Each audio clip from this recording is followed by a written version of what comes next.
Bonjour et bienvenue.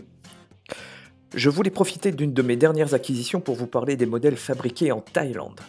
Alors il est assez difficile d'avoir à notre niveau pour nous, simples acheteurs, grand public et collectionneurs, des infos sur le processus de fabrication de nos voitures préférées. Cependant, quand on regarde sur les blisters ou sous les voitures elles-mêmes, on peut tout de même savoir si un modèle a été fabriqué dans une usine en Chine ou en Thaïlande. Alors je vais beaucoup parler au conditionnel car j'ai beaucoup de mal à trouver des informations par moi-même sur ce sujet, donc n'hésitez pas à me corriger en commentaire et à apporter à ce sujet toutes les précisions qui vous paraîtraient utiles. Tout d'abord, lors de la première série Cars, la série Desert en 2006, les voitures et les blisters étaient fabriqués en Thaïlande. Alors c'était également le cas au tout début de la série Supercharged, mais dès 2007 et jusqu'à la fin 2018, c'est en Chine que nos modèles ont été fabriqués. Et donc dès le passage de la Thaïlande vers la Chine, on a eu l'arrivée des premiers variants. En effet, comme les modèles ne sont pas fabriqués au même endroit, et les moules qui servent à fabriquer les voitures, les couleurs des peintures et les stickers peuvent varier. Heureusement, tout au début de la collection, il n'y avait pas 36 modèles, alors il n'y a pas eu beaucoup de variants. Je vous en montre un. Alors il s'agit ici de la première version de Martin, fabriquée en 2006 en Thaïlande. Il a pour particularité d'être entièrement en métal, l'avant de la voiture, le pont arrière et aussi le bloc moteur. Il pèse environ dans les 80 grammes. Et les modèles qui ont suivi ont été fabriqués en Chine donc et ont beaucoup moins de métal. Le pont arrière de Martin est devenu plastique, ainsi que le bloc moteur. Et ce modèle ne pèse plus que dans les 60 grammes. Et puis, fin 2018, Mattel a décidé de reprendre la production des modèles en Thaïlande, mais pas toute la production non plus. Alors si j'ai bien compris, les singles, les deluxe et peut-être aussi les packs de 2 sont fabriqués en Thaïlande, tandis que la Chine continue de fabriquer les packs. Et vous imaginez donc qu'après 11 à 12 ans de production, combien de variants possibles et inimaginables ce changement est en train d'engendrer. Alors je vous dis tout de suite, je ne vais pas m'amuser à répertorier tous les variants de Thaïlande sur la BD. Le principal changement qu'apporte cette nouvelle production, c'est que malheureusement les pare-brises sont de nouveau désolidarisés de la carrosserie et en plastique.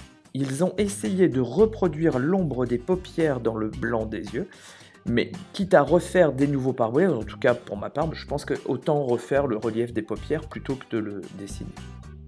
Mais l'autre gros changement pour moi, et je ne sais pas si vous l'avez remarqué, c'est qu'apparemment l'usine Mattel de Thaïlande apporte un plus technologique que n'a pas l'usine de Chine.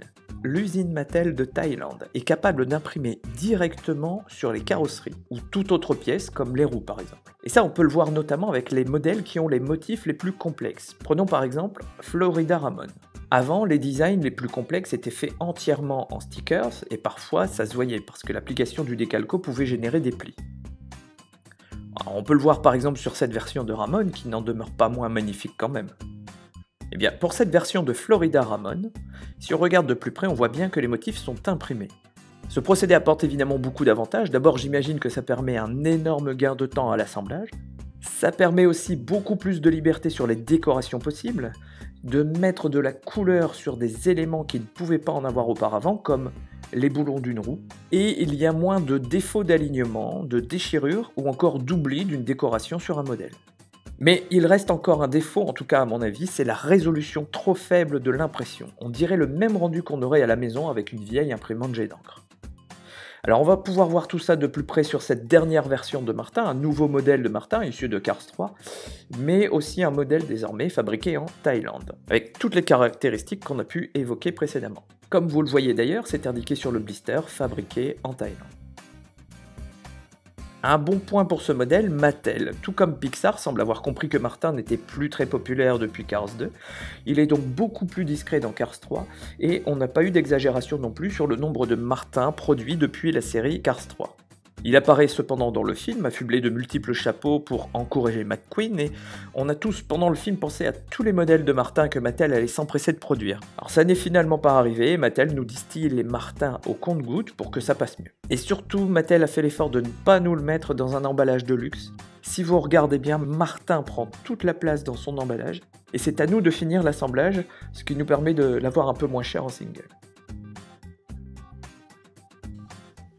Maintenant qu'on a déballé, on va pouvoir mettre le chapeau sur Martin. et quand on l'a en main, la première chose qu'on remarque, c'est son poids. Il est lourd.